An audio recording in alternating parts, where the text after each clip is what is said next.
नमस्कार दोस्तों, मैं सिद्धार्थ पटेल आप लोगों को स्वागत करता हूं आपके अपने इस YouTube channel solution with Sidhu में। दोस्तों आज से हम कॉमन एरर करने जा रहे हैं और कॉमन एरर का पार्ट फर्स्ट है। इसमें हमने टोटल साथियों 20 क्वेश्चन को शामिल किया है। तो इसमें हम टोटल 20 क्वेश्चन देखने जा रहे हैं साथियों, और ये हमारा कॉमन एरर का पार्ट फर्स्ट है। तो कॉमन एरर हमारे लिए महत्वपूर्ण क्यों है? अगर बात करें कॉमन एरर की, तो अगर आप CGL का एग्जाम देंगे या CHSL का देंगे, MTS का देंगे या SSC का कोई भी एग्जाम देंगे, बैंक का एग्जाम देंगे या कोई अन्य भी वनडे एग्जाम देंगे, तो हाँ आपको कॉमन एरर से क्वेश्चन देखने को मिलेंगे। दरअसल ये साथियों हमारा जो इंग्लिश ग्रामर है, वर्ड मीनिंग है, इन सब से रिलेटेड जो हमारे छोटे छोटे जो एरर्स होते हैं उन्हीं को हम कॉमन एरर बोलते हैं।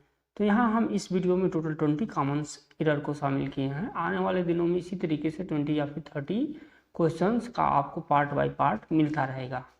तो चलिए वीडियो को शुरू करते हैं। अगर आप इसका PDF चाहते हैं तो आप जुड़ जाइए हमारे टेलीग्राम चैनल से। वहाँ हम इसका भी PDF साथ साथ और भी बहुत सारे इंग्लिश ग्रामर्स के PDF, वर्ड पावर के PDF या फिर इंग्लिश एक्सरसाइज के PDF हम आपको प्रोवाइड करते हैं। और साथ ही अगर आप इस चैनल पर पहली बार विजिट कर रहे हैं तो कृपया चैनल को सब्सक्राइब करके बेल आइकन को दबा दीजिएगा। चलिए बिना टाइम को गवाए हम अपने करते हैं वीडियो को स्टार्ट। हमारा फर्स्ट क्वेश्चन है साथियों, हमारा फर्स्ट क्वेश्चन है जज इन हिम। हमारा फर्स्ट क्वेश्चन है जज in him prevailed upon the fathers and he sentence his son to death. तो यहाँ पे आप सोच लीजिए कि कहाँ पे कॉमन एरर है, इसके बाद फिर हम आपको इसका करेक्ट आंसर बताते हैं। तो यहाँ पे जो कॉमन एरर है साथियों वो है ऑप्शन नंबर ए में। यहाँ पे जज के पूर्व हम द जज का प्रयोग करेंगे। जज के पूर्व हम क्या करेंगे साथियों? द जज का प्रयोग करेंगे। क्यों करेंगे? जब किसी भी कॉमन नाउन के माध्यम से किसी भी एब्स्ट्रैक्ट नाउन क्वालिटी का बोध कराना होता है, तो ऐसी स्थिति में साथियों कॉमन नाउन के आगे हम आर्टिकल द का प्रयोग करते हैं। तो यहाँ पे क्या हो जाएगा साथियों? यहाँ पे हो जाएगा द जज। यहाँ पे क्या हो जाएगा साथियों? तो यहाँ पे हो जाएगा द जज। ऑप्शन ये में यहाँ एरर है। नेक्स्ट क्वेश्चन की बात कर लेते हैं। नेक्स्ट क्वेश्चन है हमारा 9/10 of the pillar have rotted away. तो यहाँ पे आप आंसर खुद से सोच लीजिए, फिर हम आपको इसका करेक्ट आंसर बताते हैं। तो यहाँ पे करेक्ट आंसर हो जाएगा साथियों, यहाँ पे हैव नहीं होगा, यहाँ पे हम हैज करेंगे। यहाँ पे हम हैज का प्रयोग करेंगे। हैज का प्रयोग हम क्यों करेंगे साथियों? क्योंकि वाक्य में दी गया हेल्पिंग वर्ब हैव है, उसके स्थान पे हम हैज का प्रयोग करेंगे। क्योंकि जो सब्जेक्ट है साथियों यहाँ पे 9/10, ये क्या है? 9/10 है, एक हमारा सिंगुलर है। तो सिंगुलर के हिसाब से हम हेल्पिंग वर्ब जो हमारा होता है साथियों, उसके हिसाब से हम सिंगुलर का प्रयोग करेंगे। तो यहाँ पे हैव जो है ये प्लूरल के लिए प्रयोग किया जाता है, तो इसलिए हम यहाँ पे हैव की जगह पे हैज का प्रयोग करेंगे। तो यहाँ पे कहाँ पे एरर हो जाएगा साथियों? हो जाएगा ऑप्शन नंबर सी में। नेक्स्ट क्वेश्चन है one major reason of the popularity of television is that most people like to stay at home. जब आप पूरी वीडियो देख लीजिएगा साथियों, तो कमेंट बॉक्स में कमेंट करके जरूर बता दीजिएगा कि आपने टोटल 20 क्वेश्चन में कितने क्वेश्चन सही किए थे। तो जो हमारा तीसरे नंबर के क्वेश्चन में एरर हो जाएगा साथियों, वो हो जाएगा यहाँ पे that most people like to stay at home. यहाँ पे डैट मोस्ट पीपल लाइक के स्थान पे that most of the people हो जाएगा। यहाँ पे मोस्ट के बाद ऑफ द पीपल का हम प्रयोग करेंगे, यानी कि that most of the people. यहाँ पे आप ध्यान दीजिए, पीपल है, जो पीपल के पहले हम किसका प्रयोग करेंगे? ऑफ द का प्रयोग करेंगे, यानी कि that most of the people like to stay at home. ऐसा हम क्यों करेंगे साथियों? क्योंकि most, all, many, 6, a half, 1, a large number, that majority, none, each, one, either, neither, any या ए पार्ट्स प्लस आपके पश्चात आने वाला काउंटेबल नाउन अपने आगे आर्टिकल द का प्रयोग करवाता है। तो इसलिए आप याद रखिएगा इसमें किसमें एरर है, तो इसमें ऑप्शन नंबर सी में एरर है। नेक्स्ट क्वेश्चन की बात कर लेते हैं। नेक्स्ट क्वेश्चन है our efforts are aimed to bring about a reconciliation. तो आपको बताना है कि 4 नंबर पे कहाँ पे एरर है। तो आप अपना करेक्ट आंसर सोच लीजिए, फिर हम आपको बताते हैं। तो आप इस पे याद रखिएगा कि टू ब्रिंग, यहाँ पे ऑप्शन नंबर बी में जो टू ब्रिंग है ये टू ब्रिंग रॉन्ग है। यहाँ पे इसके स्थान पे एट ब्रिंगिंग का हम प्रयोग करेंगे, एट ब्रिंगिंग का हम इसमें प्रयोग करेंगे। एट ब्रिंगिंग का हम क्यों प्रयोग करेंगे साथियों, क्योंकि वर्ब एम के साथ में हमेशा एट प्रीपोजिशन का प्रयोग किया जाता है और वर्ब फर्स्ट प्लस आईएनजी का भी इसके साथ प्रयोग किया जाता है। तो यहाँ पे हम एट टू ब्रिंग की जगह पे एट ब्रिंगिंग का प्रयोग करेंगे। तो यहाँ पे एरर हो जाएगा, वो हो जाएगा ऑप्शन नंबर बी में। चलिए अब देख लेते हैं नेक्स्ट क्वेश्चन। नेक्स्ट क्वेश्चन है हमारा 3 conditions critical for growing plants are soils, temperature, chemical balance or amount of moisture। तो जो इसका करेक्ट आंसर हो जाएगा साथियों, पहले आप सोच लीजिए, इसके बाद हम आपको बताते हैं। तो यहाँ पे जो करेक्ट आंसर हो जाएगा साथियों, यहाँ पर एडजेक्टिव का प्रयोग सही नहीं है, ऑप्शन नंबर ए में इसका एरर है। और यहाँ पे जो है वो एडजेक्टिव का प्रयोग सही नहीं है, क्योंकि एडजेक्टिव क्रिटिकल का अर्थ होता है साथियों नाजुक, नाजुक का प्रयोग निगेटिव सेंस में किया जाता है, इसलिए यहाँ पे क्रिटिकल लिखना गलत हो जाएगा। यहाँ पे क्रिटिकल की जगह पे हम क्रूशियल शब्द का प्रयोग करेंगे, जो कि इसका करेक्ट आंसर हो जाएगा क्रूशियल, जिसका अर्थ होता है हिंदी में महत्वपूर्ण। तो यहाँ पे क्रिटिकल की जगह पे हम क्रूशियल का प्रयोग करेंगे, जिसका अर्थ होता है महत्वपूर्ण। नेक्स्ट क्वेश्चन की बात कर लेते हैं। नेक्स्ट क्वेश्चन है हमारा, he is a university professor but his 3 sons neither has any merit. तो जो यहाँ पे करेक्ट आंसर हो जाएगा साथियों, पहले आप खुद से सोच लीजिए, फिर हम आपको इसका करेक्ट आंसर बताते हैं। तो यहाँ ऑप्शन नंबर सी में एरर है, यहाँ पे नाइदर का प्रयोग हम नहीं करेंगे। यहाँ पे नाइदर की जगह हम किसका प्रयोग करेंगे साथियों, तो यहाँ पे हम नाइदर की जगह पे नॉन का प्रयोग करेंगे। नॉन का प्रयोग हम क्यों करेंगे साथियों, क्योंकि डिस्ट्रीब्यूटिव प्रोनाउन नाइदर का प्रयोग 2 व्यक्तियों और वस्तुओं के लिए किया जाता है। जबकि यहाँ पे क्या बता रहा है साथियों, बट ऑफ हिज 3 सन्स, यहाँ पे उसके 3 पुत्र की बात की गई है। तो बट हिज 3 सन्स से स्पष्ट हो रहा है कि यहाँ पे 2 से अधिक लोगों की बात की गई है। तो यहाँ पे हम किसका प्रयोग करेंगे साथियों, नाइदर की जगह पे हम नॉन का प्रयोग करेंगे, क्योंकि नॉन का प्रयोग 2 से अधिक व्यक्तियों और वस्तुओं के लिए प्रयोग किया जाता है। तो इसका सही आंसर क्या हो जाएगा साथियों, नाइदर की जगह पे नॉन का हम प्रयोग करेंगे। और इसका हिंदी में अर्थ हो जाएगा साथियों कि वह विश्वविद्यालय का एक प्राध्यापक है, परंतु उसके 3 बेटों में से किसी में कोई योग्यता नहीं है। नेक्स्ट क्वेश्चन की बात कर लेते हैं। नेक्स्ट क्वेश्चन है, after knowing truth they took the right decisions in the matter. तो आप इसका करेक्ट आंसर सोच लीजिए, फिर हम आपको बताते हैं। तो इसका जो करेक्ट आंसर हो जाएगा साथियों, वो हो जाएगा ऑप्शन नंबर ए। यहाँ ट्रूथ के पहले हम आर्टिकल द का प्रयोग करेंगे। यहाँ पे ट्रूथ के पहले हम किसका प्रयोग करेंगे साथियों, आर्टिकल द का हम प्रयोग करेंगे। हालांकि सामान्यतः अब्स्ट्रैक्ट नाउन के पहले हम आर्टिकल का प्रयोग नहीं करते हैं, परंतु ट्रूथ के पहले डिफिनिट आर्टिकल हम द को और ली के पहले डिफिनीशन आर्टिकल ए का प्रयोग किया जाता है। और अगर हम बात करें द ट्रूथ का अर्थ क्या होता है साथियों, तो द ट्रूथ का अर्थ होता है सत्यता। तो यहाँ पे हम ट्रूथ के पहले किसका प्रयोग करेंगे साथियों, वो करेंगे द का, आर्टिकल हम द का प्रयोग करेंगे। तो जो इसका हिंदी में अर्थ हो जाएगा साथियों, वो हो जाएगा सच्चाई जानने के बाद उन्होंने मामले पर सही निर्णय लिया। नेक्स्ट क्वेश्चन की बात कर लेते हैं। नेक्स्ट क्वेश्चन है, it is time you decided on your next course of action. तो यहाँ पे आप करेक्ट आंसर सोच लीजिए, फिर हम आपको बताते हैं। तो यहाँ पे जो करेक्ट आंसर हो जाएगा साथियों, वो हो जाएगा ऑप्शन नंबर बी। यहाँ पे डिसाइड के जगह पे हम डिसाइडेड का प्रयोग करेंगे। जब कभी भी वाक्य की रचना इट इज टाइम और इट इज हाई टाइम की सहायता से करनी होती है, तो वह सदैव निम्नलिखित स्ट्रक्चर का प्रयोग किया जाता है। इट इज टाइम और it is high time plus subject plus verb two plus object.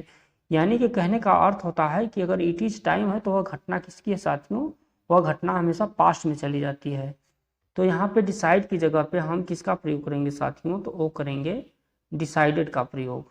किसका प्रयोग करेंगे साथियों, तो वहाँ पे हम करेंगे डिसाइडेड का प्रयोग। तो हमारा ये सेंटेंस क्या हो जाएगा साथियों, सही हो जाएगा। नेक्स्ट क्वेश्चन की बात कर लेते हैं। नेक्स्ट क्वेश्चन है हमारा he who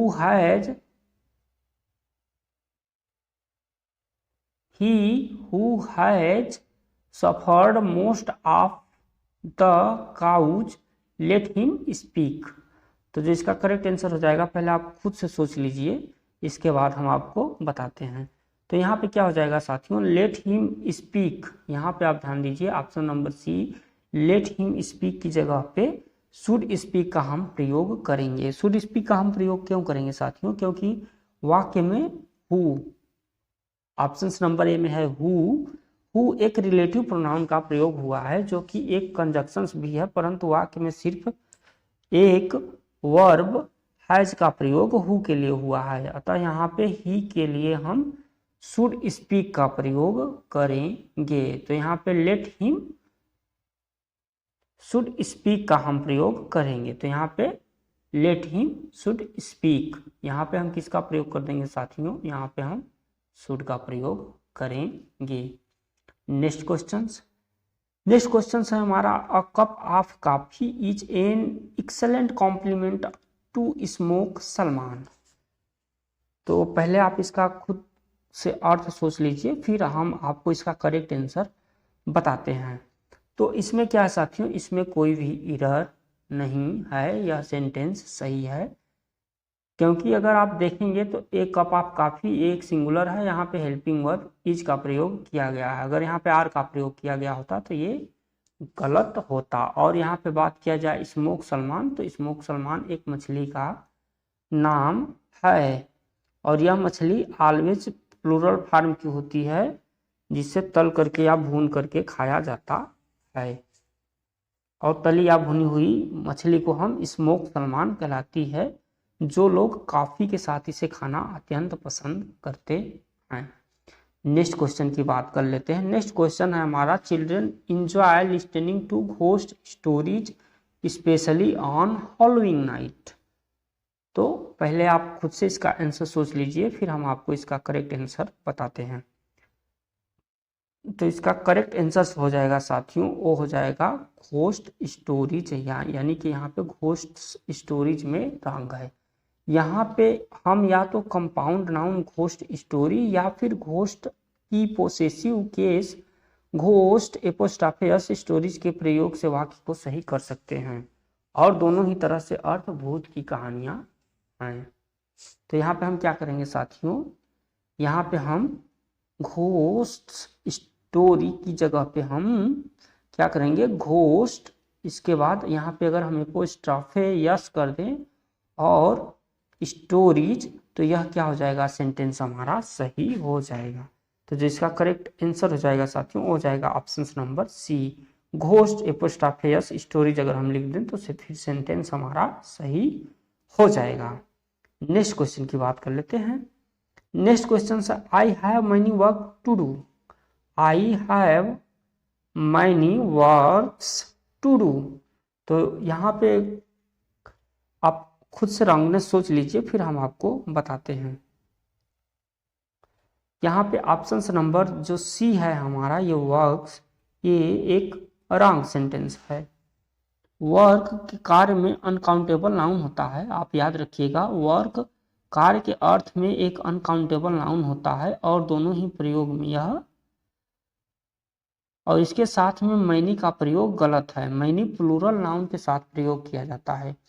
वर्क के साथ में आप किसका किसका प्रयोग कर सकते हैं, प्लेंटी आप का प्रयोग कर सकते हैं, या फिर हम मच का प्रयोग कर सकते हैं। वर्क्स एक बहुवचन का अर्थ क्या होता है साथियों, वो होता है रचनाएं या फैक्ट्री। तो यहाँ पे जो हमारा रॉन्गनेस हो जाएगा साथियों, वो हो जाएगा ऑप्शन नंबर सी में वर्क्स। वर्क्स एक रॉन्गनेस सेंटेंस है। अब हम नेक्स्ट क्वेश्चन की बात कर लेते हैं। नेक्स्ट क्वेश्चन है हमारा साथियों, there are so many fields expressed concern about physicians recommended the vaccine. तो आप इसमें खुद से रंगने सोच लीजिए, फिर हम आपको इसका करेक्ट आंसर बताते हैं। तो इसका जो करेक्ट आंसर हो जाएगा साथियों वो हो जाएगा ऑप्शन नंबर सी में। इसमें जो रंगनेस है वो है ऑप्शन नंबर सी में। यहाँ पे फिजिशियंस रिकमेंडेड का प्रयोग गलत है, फिजिशियंस रिकमेंडेड का प्रयोग गलत है। फिजिशियन पोसेसिव केस में प्रयोग होता है, याद रखिएगा। फिजिशियन किस में प्रयोग होता है, तो पोसेसिव केस में प्रयोग होता है। पोसेसिव नाउन किसी अन्य नाउन जो कि वर्ब के साथ में इंग शब्द जोड़ करके बनाया जाता है, रिलेशन को प्रदर्शित कर सकता है। तो यहाँ पे क्या हो जाएगा साथियों, यहाँ पे फिजिशियन रिकमेंडेड एंड ये गलत सेंटेंस है। तो इसका जो करेक्ट आंसर हो जाएगा वो हो जाएगा option number C. Next question की बात कर लेते हैं। नेक्स्ट क्वेश्चन है हमारा कि a senior doctor expressed concern about physician recommended the vaccine. Sorry साथियों, एक ही क्वेश्चन को हमने यहाँ पे दो बार रिपीट कर दिया है, तो उसके लिए सॉरी। नेक्स्ट क्वेश्चन की बात कर लेते हैं। नेक्स्ट क्वेश्चन है we have discussing the known mechanism of physical growth. तो यहाँ पे आप इसका पहले आप खुद से आंसर सोच लीजिए, फिर हम आपको इसका करेक्ट आंसर बताते हैं। तो जो इसका करेक्ट आंसर हो जाएगा साथियों वो हो जाएगा ऑप्शन नंबर ए। यहाँ ए में जो है वह है साथियों, यह एक रंग है वर्ब के साथ में वर्ब की थर्ड फॉर्म का प्रयोग होता है। हैव के साथ वर्ब का थर्ड फॉर्म प्रयोग होता है। इस वाक्य में डिस्कसिंग कॉन्टिन्यूस फॉर्म में है जो कि गलत है। उसके स्थान पे हम यहाँ पे डिस्कसिंग के स्थान पे डिस्कस का प्रयोग हम करेंगे। डिस्कस का वर्ब थर्ड फॉर्म डिस्कस्ड का प्रयोग यहाँ पे होना चाहिए। यह डिस्कसिंग क्या साथियों, यह वर्ब का फोर्थ फॉर्म है और यहाँ पे वर्ब का हम थर्ड फॉर्म प्रयोग करेंगे। तो डिस्कसिंग के स्थान पे हम डिस्कस्ड का प्रयोग कर देंगे। और इसका हिंदी में अर्थ हो जाएगा साथियों, हम शारीरिक विकास के सभी ज्ञात तंत्रों पर चर्चा कर चुके हैं। नेक्स्ट क्वेश्चन की बात कर लेते हैं। नेक्स्ट क्वेश्चन है his son is working very hardly. तो यहाँ पे आप याद रखिएगा, यहाँ पे जो रंगनेस है पहले आप खुद से सोच लीजिए, फिर हम आपको बताते हैं। तो इसका जो रंगनेस है साथियों वो है ऑप्शन नंबर सी, ये हार्डली। हार्डली हमेशा निगेटिव सेंस में प्रयोग किया जाता है, जिसका अर्थ क्या होता है साथियों, इसका अर्थ होता है इसका शायद ही या मुश्किल से। हार्डली का अर्थ हम हिंदी में अर्थ इसका होता है शायद ही या मुश्किल से, जबकि यहाँ पे हार्डली की जगह पे हम हार्ड शब्द का प्रयोग करेंगे। हार्ड शब्द का अर्थ क्या होता है साथियों, हार्ड शब्द का अर्थ होता है कठिन परिश्रमी।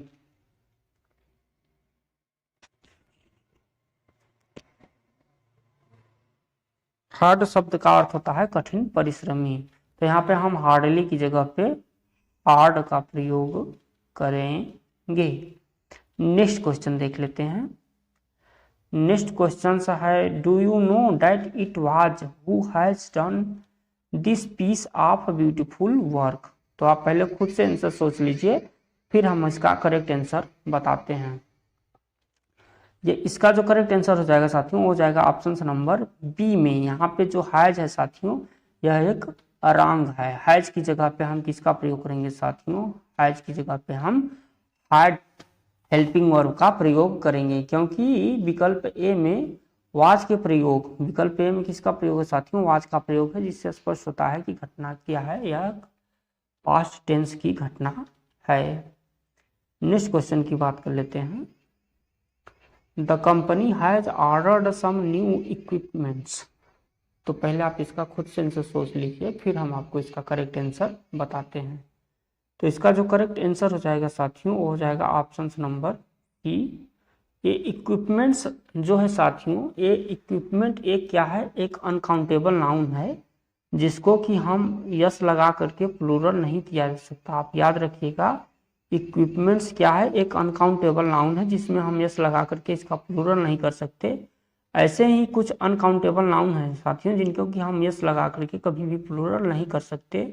आप इनको याद रखिएगा, जैसे furniture, informations, accommodations, advice, chewing gum, feedback, luggage, news, software, etc.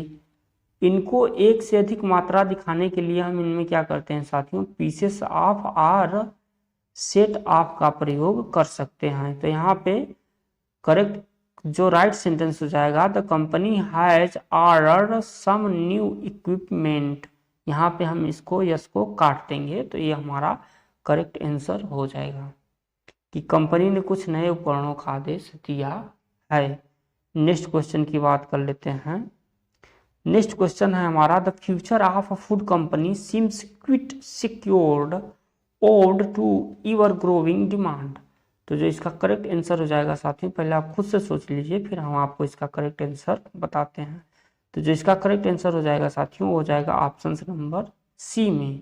Option number C में ये जो ओड शब्द का प्रयोग किया गया है यह एक एडजेक्टिव है जिसका अर्थ क्या होता है, बकाया होना, जबकि यहाँ पे प्रीपोजिशन की आवश्यकता है, इसलिए ओड के स्थान पे हम प्रीपोजिशन ओविंग टू, याद रखिएगा हम किसका प्रयोग करेंगे साथियों, हम करेंगे ओविंग टू का प्रयोग।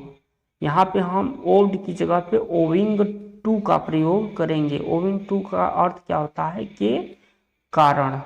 ओविंग टू का अर्थ क्या होता है साथियों, के कारण होता है। तो इसका जो करेक्ट सेंटेंस हो जाएगा, the future of food companies seems quite secured owing to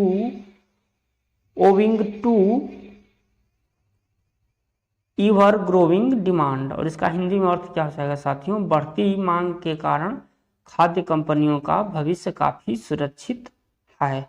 और आज की इस वीडियो का हम लास्ट कॉमन एरर देख लेते हैं। Common error number 20, the vaccine when hit the Indian market is docked by controversy. तो पहले आप खुद से इसका आंसर सोच लीजिए फिर हम आपको इसका करेक्ट आंसर बताते हैं। इसका जो करेक्ट आंसर हो जाएगा साथियों, इसमें जो एरर है वो ऑप्शन नंबर सी में है। ऑप्शन नंबर सी में जो हिट है साथियों, ऑप्शन नंबर बी में है। तो ये जो हिट है ना, इससे क्या हो रहा है, यह हिट का प्रयोग पास्ट टेंस में हुआ है। Hit verb first, verb two और वर्ब तीनों ही फॉर्म में हिट ही रहता है। तो हिट से क्या है, पास्ट टेंस होने के कारण ऑप्शन नंबर सी में इज, यहाँ पे जो है ऑप्शन नंबर सी में इज की जगह हम किसका प्रयोग करेंगे साथियों, इज की जगह हम वाज का प्रयोग कर देंगे। और इसका करेक्ट आंसर, इसका जो करेक्ट सेंटेंस हो जाएगा साथियों, the vaccine when hit the Indian market was dogged by controversy. इसका हिंदी में अर्थ हो जाएगा कि जब भारतीय बाजार में टीका आया तो विवादों से घेर लिया गया था। तो आज की इस कॉमन एरर में हमने टोटल साथियों 20 क्वेश्चन को शामिल किया था। आपको ये वीडियो कैसी लगी कमेंट बॉक्स में कमेंट करके जरूर बताइएगा, और आपने कितने क्वेश्चन को राइट आंसर किया था वो भी कमेंट बॉक्स में कमेंट करके जरूर बताइएगा। चलिए मिलते हैं नेक्स्ट वीडियो में, तब तक के लिए जय हिंद।